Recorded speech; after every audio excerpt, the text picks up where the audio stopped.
Olwaleero ennaku z'omwezi 8 olunaku lwa 3 omwezi ogwokusatu omwaka 2023 ng'olunaku lwaleero lunaku lw'abakyala mu nsi yonna. Oluyimba lwe tulina olwaleero luyitibwa Tukwebaza Patri.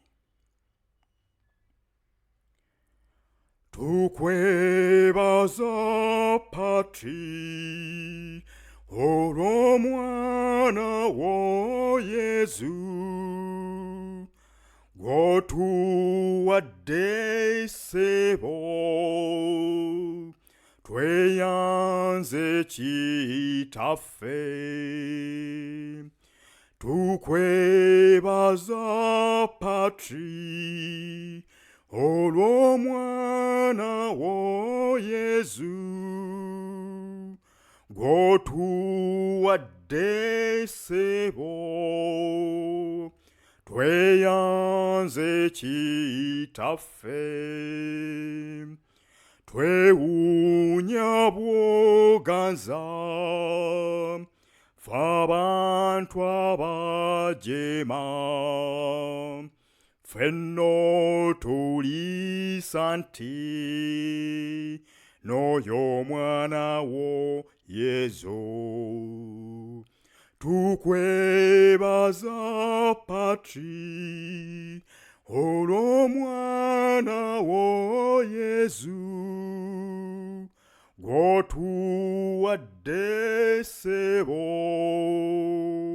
tweyanze kitaffe. Tweyanze nnyo Yezu, yoyo emmere yaffe, etukusa nnyini, ne obulamu obujja. Tukwebaza Patri, Olw'omwana wo Yezu, gw'otuwadde ssebo, tweyanze kitaffe. Yina embaga entuufu ey'abaana bassa, otuddiza ssebo kw'ebyo ebitone byaffe. Tukwebaza Patri, Olw'omwana wo Yezu, gw'otuwadde ssebo, tweyanze kitaffe. Ssebo by'otugambye mu Yezu omwana wo, tujja kubyoleka ne mu mayisa gaffe.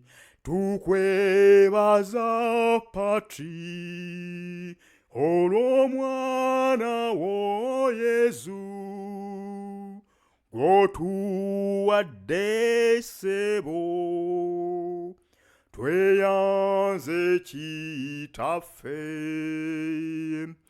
Patri tukwebaza, wamu n'omwana wo, Mwoyo Mutukuvu, nawe mwenkanye ettendo. Tukwebaza Patri, Olw'omwana wo Yezu, gw'otuwadde ssebo, tweyanze kitaffe. Tukwebaza Patri, Olw'omwana wo Yezu, gw'otuwadde ssebo.